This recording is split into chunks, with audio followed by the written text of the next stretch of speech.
Today we have Jeff McLeod. Jeff is the founder of The Knowledge Edge, a training, coaching, and consulting company. He's a senior director at Intel Corporation with over 20 years of experience in high tech, where he's had the fortune to have worked with prominent CEOs, CIOs, and business executives in the industry, helping them build multi-million-dollar businesses, creating high-performance teams, and developing leaders. Currently, he's building the next billion-dollar franchise at Intel with Optane technology. He's a success coach and he's sharing his learnings along the way at his blog, theknowledgeedge.com. Everyone, please help me welcome Jeff McLeod. Hey Jeff, how are you doing, buddy? Hey, good. How are you? Thanks for tuning in all the way from California. I know it's later in the afternoon for you there. It's about AM here for me. But I've been really wanting to get you online and chatting with you. I know that you're a wealth of knowledge and I can't wait to hear what you can share with us today. Oh, you're too kind. Looking forward. Would you be able to start with sharing a backstory of your work, where you've worked and to your current day? Sure. Yeah. So Jeff McLeod, I currently work at Intel Corporation. I'm our director there of client Optane solutions, which is really kind of a cool way of being able to say I get to go out and take brand new technology and bring it into the world. Really trying to find and showcase solutions with Optane, which is actually the biggest breakthrough in storage and memory in 25 years, which is pretty cool. So do that. I also have a coaching practice in consulting. It's called The Knowledge Edge, website there, blog as well. And then do quite a bit of coaching on the side for folks in their careers. And then as far as kind of starting off, I started off as a developer in technology, doing web development, things like that, and kind of progressed from there, got into cloud computing. I got into SAP and ERP, which is enterprise resource planning and logistic tools. And then got into started off managing just some small teams in IT, and then moved into bigger organizations up to, over 100 people worldwide, had folks in Malaysia, India, Costa Rica, all over the US. Got to work and see a lot of the world through that, which was pretty cool. And then moved into some chief of staff, and we call them TA roles or technical assistants, where you're kind of the right-hand person for the executive. So I worked for our CIO at Intel, Kim Stevenson, when she was there. And then worked for Rob Crook, who's actually our general manager and heads up our memory and storage division. So he's kind of like the CEO of a multi-billion-dollar business there with inside Intel. So yeah, and have done a bunch of different jobs in between there. And yeah. Wow. What a vast history of tech companies you've been working with. So at the time of this recording, we're currently still going through the COVID pandemic. And yeah. I'm curious to see how the COVID has affected both your work at Intel and your consulting business. So maybe paint a picture of before and current. Yeah. So like most folks, definitely had a pretty big impact in my work life, my personal life. I have 2 kids. It definitely changed all that as well. Mm-hmm. So for work, we went virtual pretty quick. Intel did a great job of, I think, allowing us to work from home and give us the tools that we needed to be able to do that.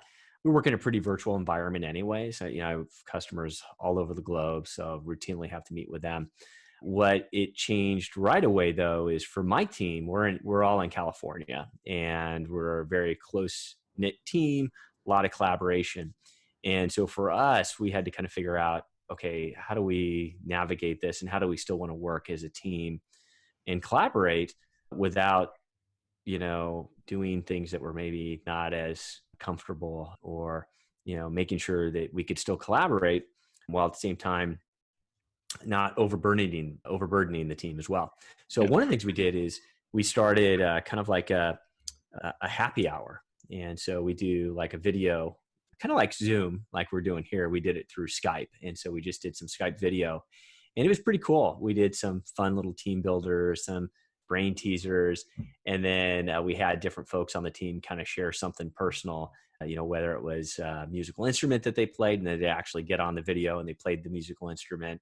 We had some show off their animals, their pets, their kids, And it was really cool. It was interesting. It's kind of sad that it actually took COVID to Yeah. actually get us to do something like that. We do team builders and things like that in the past, but we got to see a different side of each member of the team, which was pretty cool. And we had several folks that actually played musical instruments just get on and start playing the musical instruments. And we had a Awesome. whole new appreciation for the level of talent that the team had. So that was pretty cool.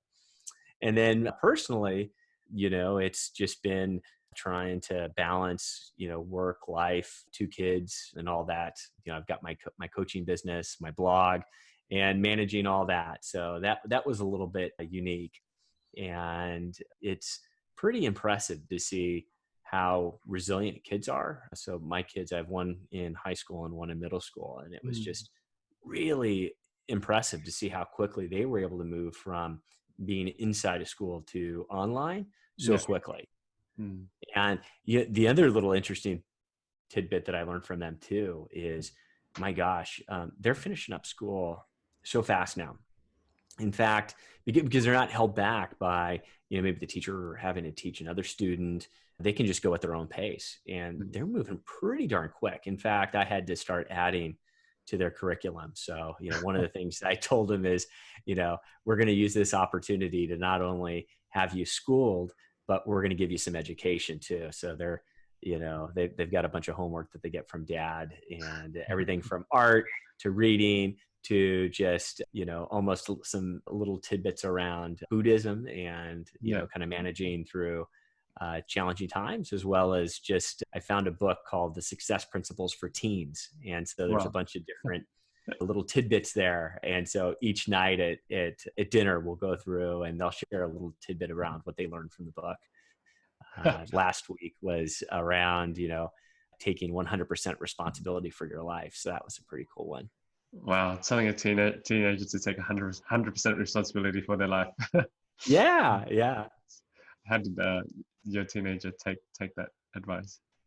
To heart, actually. It was interesting. At first, the book was not something they wanted to do. They were like, oh my gosh, I don't want to read this, Dad. You can't make me read it. And I'm like, well, you're going to read it. And we just started off with 5 pages. So just said, hey, just read 5 pages each day, and you just can plug right through it. And then it's kind of fun just to kind of talk about it and kind of hear their learnings and their thoughts, their perspectives. Yeah. So initially they kind of started off with an eye roll, and now they're actually kind of taking it to heart, which is kind of cool. And just going back to your work, in terms of your work at Intel and your consulting work, could you share with us some of the business models that you're working with here, in terms of how you're structuring your consulting businesses, or within Intel of Optane, what kind of business models are running there at the moment? Yeah. I think when it comes to technology, the business model there is really going out and just, it's marketing, and it's really just going out there and being able to show how your product is really transformational and really provides value. And so, one of the things I really focus my team on is making sure that we take a step back and go, okay, hey, let's not just look at speeds and feeds or, technology for the sake of technology.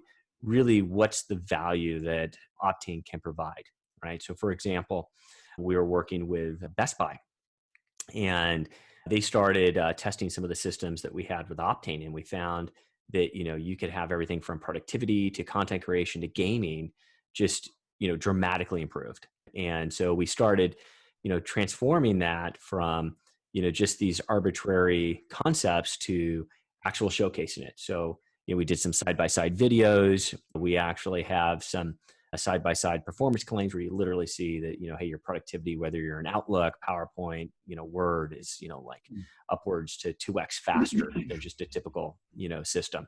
Yep. To gaming, being able to launch a game faster, loading it, to content creation. If you're, doing a video edit like this of a podcast or something else, just dramatically improving that experience. And so we started building that story, and that really started resonating with folks. And when we did the side-by-side videos, you just see it just right there in front of you. And so it's balancing, working with our partners like HP, Dell, Lenovo, but also with our end customers and retail partners as well. And so we kind of balance that full solution and really kind of showing that full value. So that's one aspect there. And Yeah. then the business model for my coaching, that one I just kind of keep pretty simple. I'm just looking out there to try to provide impact and value to Mhm. folks. And very similar to technology, at the end of the day, you're trying to provide value. And if you're not providing value, people won't buy your product, whether that's, a coaching or consulting service, or whether it's, an SSD and Mhm. trying to make a PC run faster. You have to provide value. Yeah. Thank you for sharing that, Jeff. And I just wanted to segue into more about your coaching, the topic of mentorship, and Yeah. a backstory of some of your mentors as well. Yeah. So, one of the things I've found, whether it's my coaching practice or even just in business, is a lot of folks that I talk to, like, oh, I wish I had a mentor, or how do I get a mentor? And, one of the things that I found is it's not so much going out and finding a mentor or getting a mentor. It's more making a mentor. And what I mean by that is you don't have to ask. In fact, most people that I've talked to, when I ask them, oh, well, you don't have a mentor, why is that? Well, I'm not Mm. comfortable. I don't know what to say. I don't know how to approach this person, or I'm thinking about this person as a mentor, but I'm worried. I just don't know how to do it. What if they say no? Yeah. And so you have all of that. And then it's interesting too, folks on the other side that I know that actually have been asked to be mentors. And oftentimes I would actually think they'd be pretty good mentors. They've turned it down or said no because they weren't quite sure that, one, they could be a good mentor, or Yep. two, that they even had the time. And so when someone would approach him as, oh, hey, would you be my mentor? They kind of took a step back and go, oh, I don't know if I have the time. They don't know what it means, right? Mm. We all have different interpretations. Like, okay, what's this person's expectations? Yeah. Are they going to want me to do this once a month? 2 hours a week? You don't know, right? I'm so busy. I don't have enough time. Yeah. And what you can do, I found, is you can take that away and just completely disarm that by not having going out there and, formally ask, but just go out and just do a simple, approach of someone and go, hey, I've been meaning to just kind of pick your brain on a few things here around maybe some things around my career, or, hey, I've, been looking for maybe a career change. You mind if I bend your ear just for a few moments Mm. around your thoughts and maybe some best practices, or, some recommendations that you could provide? Yeah. And then if it's just a quick little impromptu, one-on-one, 15 minutes, 30 minutes, you grab a cup of coffee, or you just get on a call and just, talk with somebody. It's very informal, right? And then it's a little bit more authentic too, Mm. right? And then you can have a conversation and just let it go with wherever it goes. Yeah. And then what you can do is, if it's of value and it goes well, you can have some follow-up ones and go, wow, this has been a really good, one-on-one. This has been a really good conversation. If you've really had a good conversation, right? It has to be authentic. Yeah. But then, hey, do you mind if we follow up in a couple weeks, again, or, hey, once you actually have gone out and maybe taken some of that advice, once you actually put it into practice, and if you get value out of it, go back in and share that with the person too, right? That's another great way as well. And again, it doesn't have to be formal. It could be just sending an email. Hey, thank you so much for providing that feedback. I actually, took that tip to heart and put it to good use. And here's what I did with it. And then actually what you're doing is that person that just helped you is going to feel really good about it and is going to want to help you more. Yeah. And again, you're really using him as a mentor, him Yeah. or her. And in fact, I did that with our CIO, Kim Stevenson. Yeah. When she first came to Intel, I actually was really impressed with her. And I'd never seen a leader come in and make such a positive impact so quickly before in my life. Mm. And I was like, holy cow, this lady is amazing. I got to learn from her. So Yeah. I reached out to her and I said, hey, Kim, do you mind if I get some of your feedback around kind of career development and how to, think about my career in IT, in the future? And she's like, absolutely. And Mm. one, I was kind of blown away. I was like, oh, wow. She said yes. And And then after that, we had a bunch of different conversations kind of following on. And she really became a mentor for me in my career. And whether she knew it or not, right? She wasn't an official mentor, but, we had many, many, many discussions, lunches, grabbing coffee, just moments. And it really was beneficial and it was more authentic, right? We didn't have to formalize it or anything like that. And then I had another one too, outside of Intel, where I had a startup that I had, just a small little web company. Yeah. And it's no longer around. Didn't work out. It's a pretty big failure, but I learned a lot out of it. And I reached out to Derek Sivers, who was a startup founder and really an amazing thought leader in kind of tech, as well as music and other things. And he's done TED Talks. Actually some of the best TED Talks that are out there. If you go Google Derek Sivers, you can see his TED Talks, and he's got some amazing ones. My absolute favorite is The First Follower, which is just, have you seen that one? I haven't, but I really enjoy Derek Sivers' work. I've listened to most of the podcasts he's been on. He has this famous email that runs around that he wrote when he started CD Baby, which is very interesting. That went viral. But I highly recommend anyone to Google Derek Sivers and look at his work. He's a very fascinating man, very knowledgeable as well. He is, and he just looks at the world differently. And that letter, actually, that email, that customer service letter, is a great one. Folks should definitely Google that too. It's CD Baby customer service, and you can probably get it email. And it just is, such a great one, right? Because they add humor, pretty over the top, but it makes you feel like it's very personal. And, it's funny, a bunch of companies have now kind of mirrored and matched that. I can imagine. It's pretty cool. But, I reached out to Derek in email and actually just asked for some advice on my company that I'd started up. And he replied back and provided some great insight. And, then from that on, we actually kind of became friends and kind of continued to kind of talk and, not best friends by any means or anything like that. But, he really kind of helps me in several different ways. And it was kind of, again, something where you don't have to have like a formal mentorship to be able to go out and, get value or even provide value as a mentor to others. Yeah. Some really great advice there, Jeff. I'm with you on the whole mentorship. My mentors have been the biggest accelerators in my life.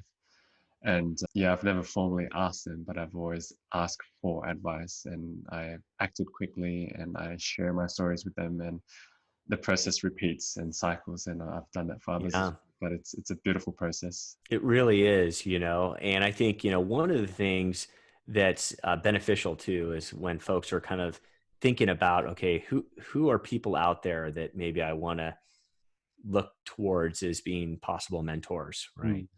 One thing I've found that is also really powerful is to kind of take a step back and kind of think about, what do you need to learn? And, you can, whether it's, career development or maybe even something for a project, right? One of the things I, coach people on is looking for subject matter mentors. So maybe there's this particular project that you're working on. Maybe you need to dive into a particular aspect of marketing that you haven't done before. Go out and find somebody who does it exceedingly well and then just learn from them. Tony Robbins is the master of this, right? Who, takes decades and turns it into hours, right? And, he did it in his latest book, Unshakable, as well, where he just went out and interviewed, I don't know how many different financial experts and distilled it down into a book, right? Which, by the way, that's a great book. If you haven't read that one, it's a good one. Highly recommend that one. And I haven't read Unshakable yet. I've read Money Master the Game. So he's the one before that. Yeah, the big one, right? Yeah, he had the big book. And then Unshakable, I think, was the mini one that he followed on that was a little bit smaller and is really a good summary and some great aspects to just kind of thinking about how do you go out there and invest and keep it simple. Absolutely. I'm a big fan of Tony Robbins. I've done his UPW, his business mastery events, and even Okay. Destiny. And yeah, he has changed my life, no doubt. And I've come away with so many breakthroughs every time I go see him. And I wanted to ask, regarding what is happening at the moment with COVID, how do you see your current industry shaping in the future, either currently or after this blows over? Yeah. Well, it's interesting. See it in a couple different ways. First is, holy cow, there is just been a huge growth in the number of folks buying PCs.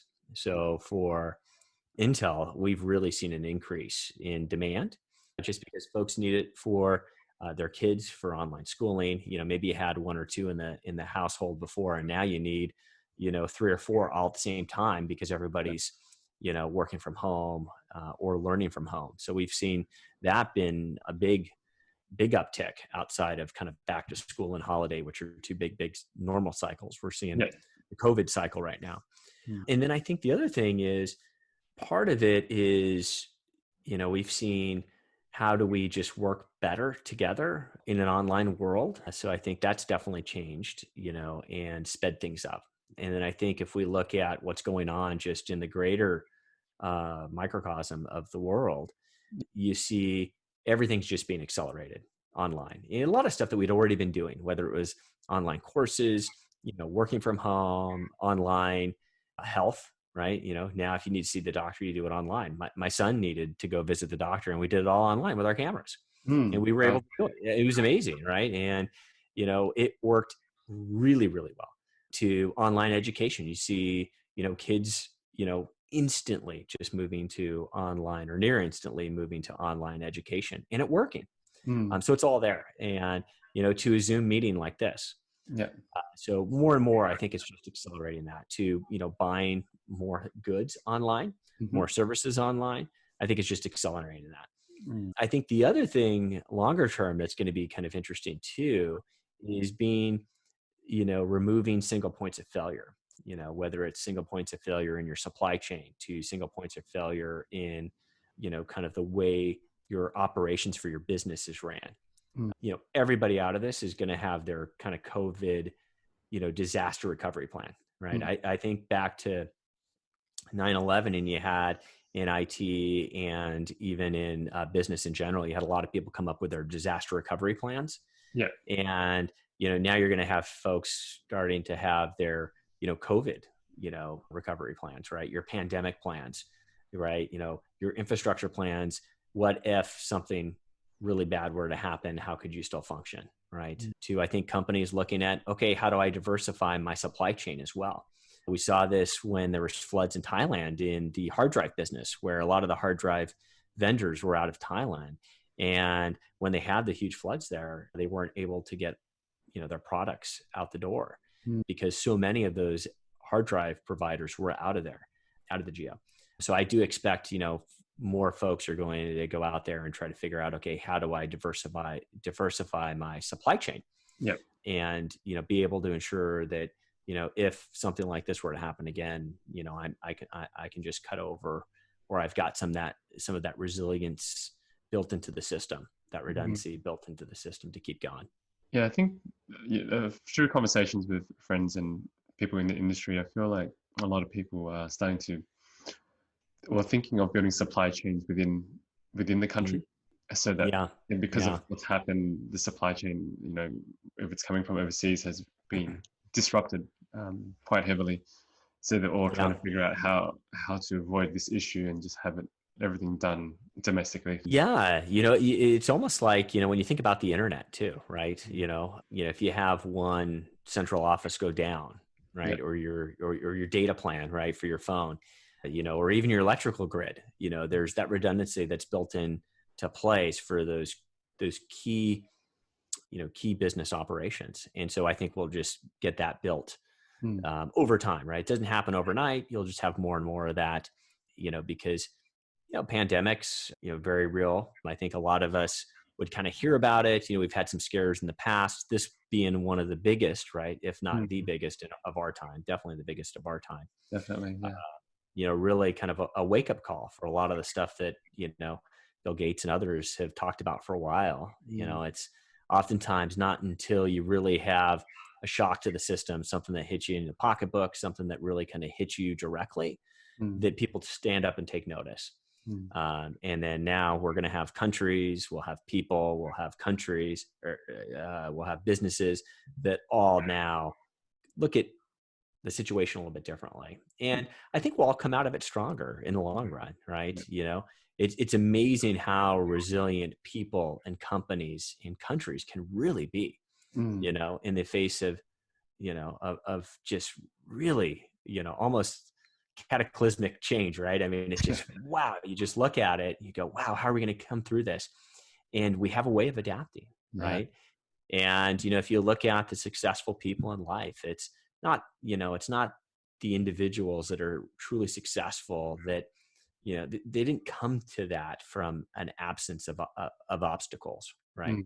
You know, it's oftentimes we see that startup and it almost seems like a overnight success. We see an individual and it almost seems like an overnight success, Yeah. but really it's not. It was years and years and years of hard work, years and Absolutely. years and years of, trial, error, failure, pivots, changes. It's interesting too. There's a really good video. It's out on video. It's Sheryl Sandberg and one of her commencement speeches, I think at Harvard.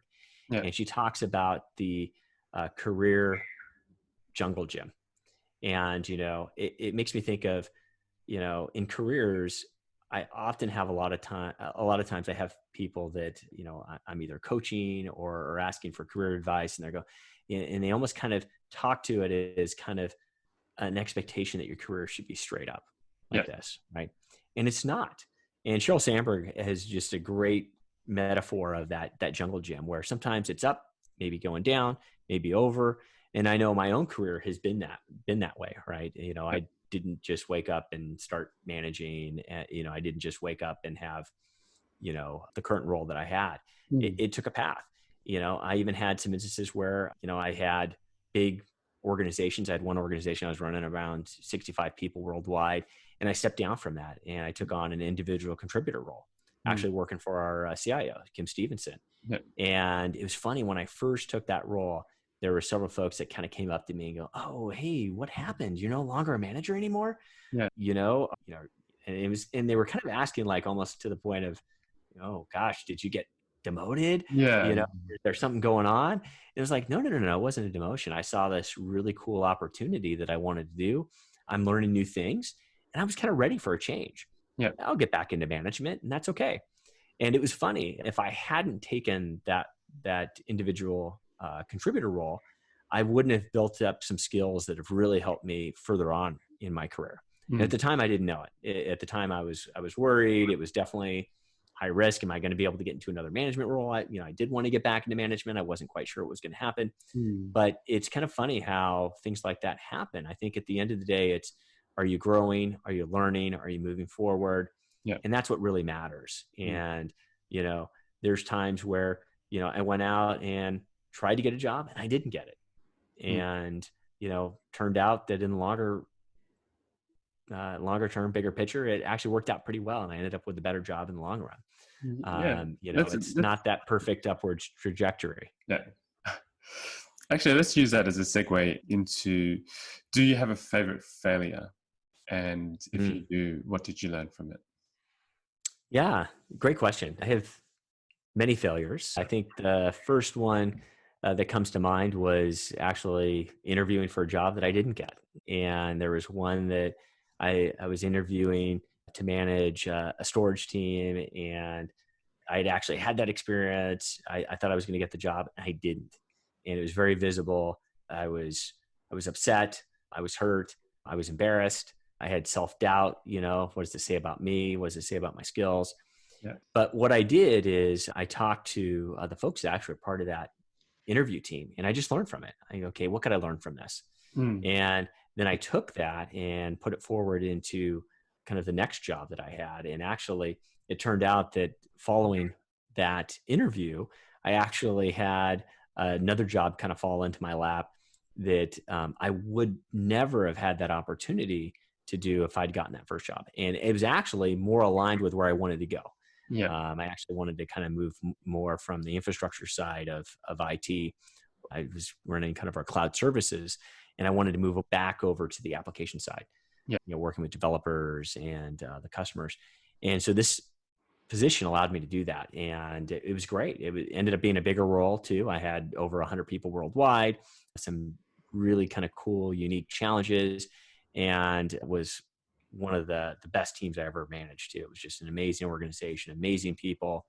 And it's kind of funny how, one step backwards, can, or sometimes maybe even a couple step backwards can help you move forward. And I think the big thing is not to go into any situation thinking that, there's not going to be failure. There's always failure. There's always challenges.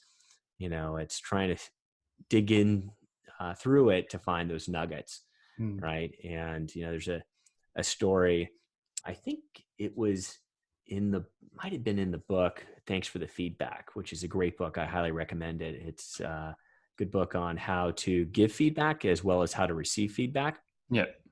I actually posted some notes on it too on my blog on theknowledgeedge.com.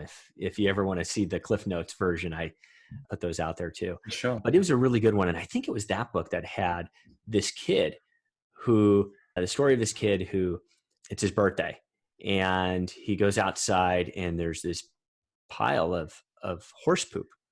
And, he's all excited and he's digging through it. And his parents see him digging through this, pile of poop. And they're like, "What are you doing?" And he's so excited. And he's like, "Well, there's this big pile of poop, but, it only means one thing. There's got to be a pony in here somewhere." And, the example they provide on that is that story is, sometimes feedback feels like that big pile of poop.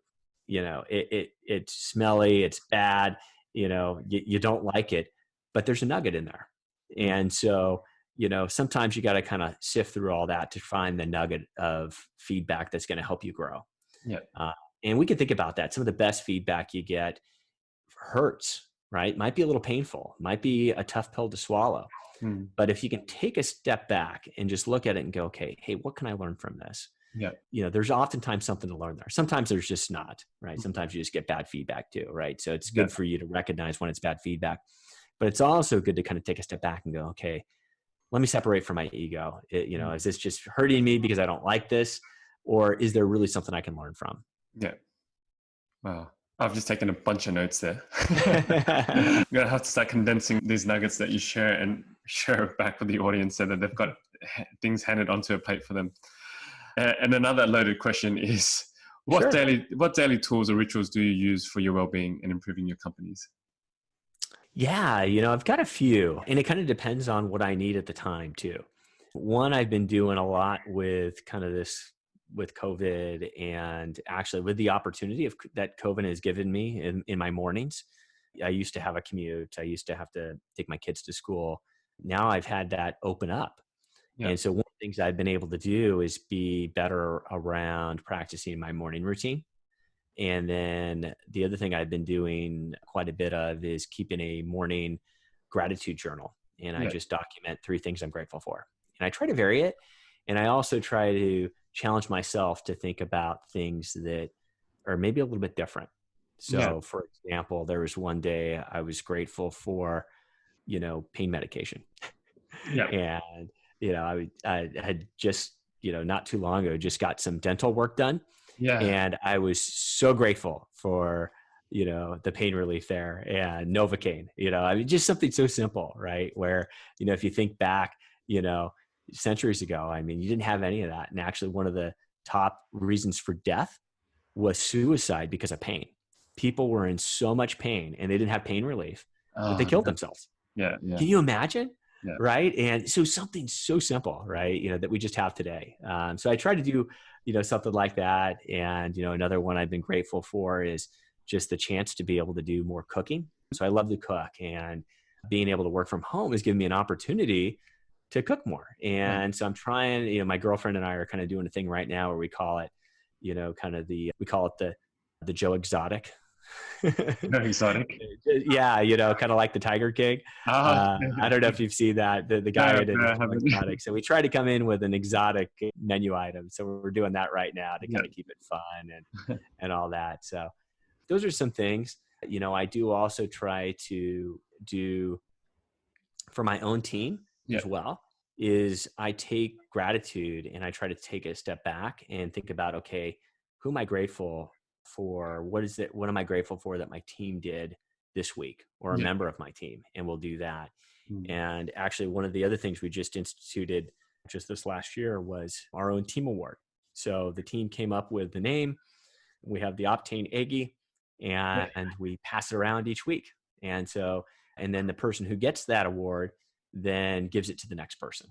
Yeah. And then that person that gets it that following week gets to choose somebody else on the team. So it's a good way to kind of recognize what we're grateful for, and kind of recognize our own team members as well. So that's been kind of a fun thing that we've been doing lately as well. Yeah, I can imagine. And to dig in a little bit more with your morning routine, Yeah. you mentioned you have a morning gratitude journal. And is there anything else that you do in your morning routine? Yeah. So I do affirmations. Affirmation? I do, yeah, and I try to do it just like a minute. So I do a minute, kind of going through morning affirmations. I have kind of a thing called a whole life vision board. So I've kind of put together a little thing I call Perch Fig, which stands for personal growth, experiences, relationships, career, health, and giving. Yeah. And I kind of put together in my whole life vision board, I kind of put together different aspects of things that I want to make sure that I'm thinking about in each aspect of my life. Yeah. And so it's kind of a good way to kind of take a step back and go, okay, hey, am I putting enough time into, say, relationships? Mm-hmm. Or am I putting enough time into thinking about my finances right now with COVID? Yeah. Right? Am I giving back? I'm very fortunate to be able to work from home. What am I doing to kind of help others and give back even in these difficult times? So that's kind of a thing I've been doing in my morning routine. And then I also have been trying to do some type of form of meditation. Yeah. Sometimes I'll do like a full body scan. We were talking about Tony Robbins. He's got like a neat little priming exercise that I had come across on, I don't know if it was Facebook or maybe on YouTube. And it was through one of his I think it was the Date with Destiny program. Yeah. And he was walking the whole crowd through his priming exercise. And that was pretty cool. And so I've been working through that. And that actually has a little bit of aspects of gratitude, kind of breathing exercises, as well as kind of thinking about your top 3 things for the day. Yeah. That's kind of a neat one. So I do that as well. Is that the one with his hands in the air? Yeah, he does the hands in the air. Yep. Yeah. And he has, and like he hands out and pulls down, and it's like a breathing process as well, I think. Exactly. Yeah. So it combines like breath work with, as you said, gratitude and goal setting, I think it was. Exactly. Yeah. What was the acronym that you used for the Perch vision Fig. board? Perch Fig. Perch Fig. Yeah. So it's interesting. One of the number one challenges in my life, and it was also the number one challenge that a lot of the folks that either I coach or I talk to have. And a lot of it is, especially in today's world where, you're almost always on, or, you're definitely always connected. How do you balance it? And, when I do like speaking, a lot of times I'll get questions, and I do the Q&A, folks will ask, oh, well, how do you, what's your work-life balance like? And, I don't like that word work-life balance, because it almost implies there's 2 separate things, work and life. You have one life, right? And it's really a whole life balance. So if you went out there and you said, okay, let me just reduce the amount of time that I work, that'll make me happy. That won't make you happy, right? If you work less, that won't make you happy. And in fact, they did an interesting study in Korea where they reduced the work week, I think from a 6-day work week to a 5-day work week. Yeah. And they were expecting people's happiness to increase. Yeah. It did not increase. People were no more happier, right? So if we go into work-life balance thinking like, oh, if I just work less, I'll be happier. That's Mm. not true, right? You need to be thinking about whole life balance. So I created the acronym PERCHFIG to kind of document the important areas in my life Mm-hmm. that I want to kind of balance my time across.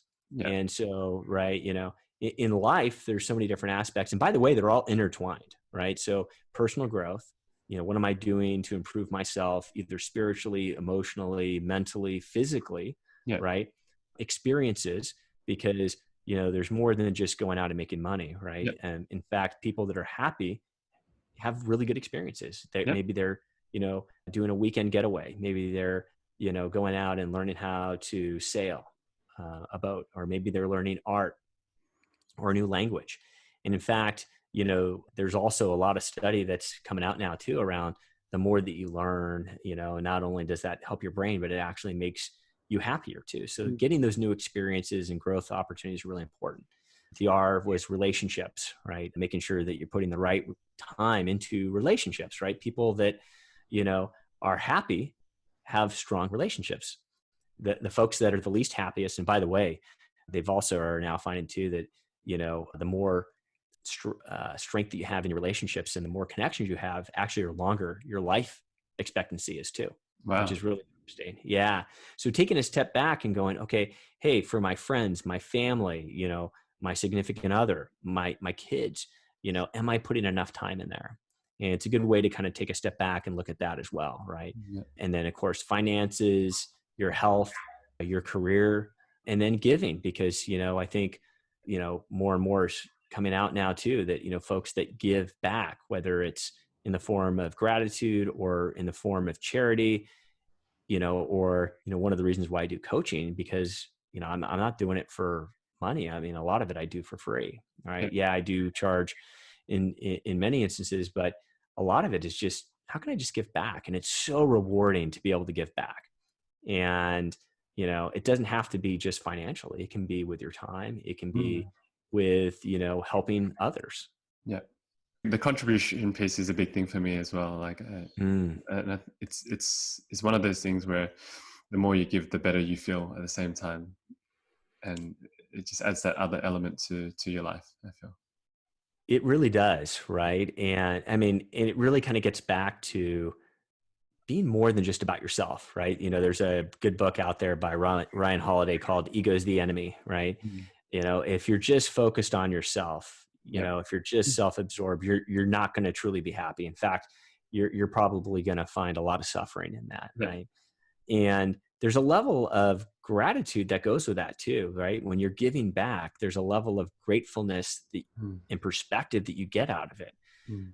and it just kind of keeps some of that in the forefront of your mind, right? I mean, we're pretty fortunate, with where we're at in life, being born in Australia, being born in, the US, or Yeah. being able to, if you're not born there, to be able to travel there and live there, Yeah. right? We're very, very fortunate, right? We can turn on the faucet, we have clean water, we have a roof over our heads, we have food, we have internet connection, right? Yeah. There's a lot of things to kind of take a step back at and look and go, wow, I've really been fortunate in life. How can I pay it forward? And as we're wrapping up today, is there anything that we've left out or any thoughts that you wanted to share with the audience?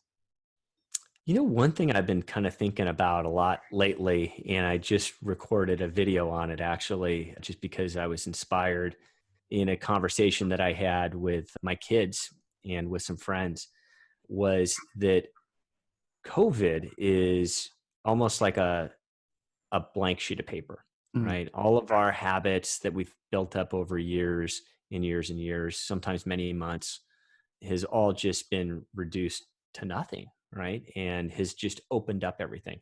Mm. Friends of mine that have had commutes in the Bay Area of, 1 hour, 2 hours, their commutes are gone. They now have 2 hours, Yeah. right? Back every day, right?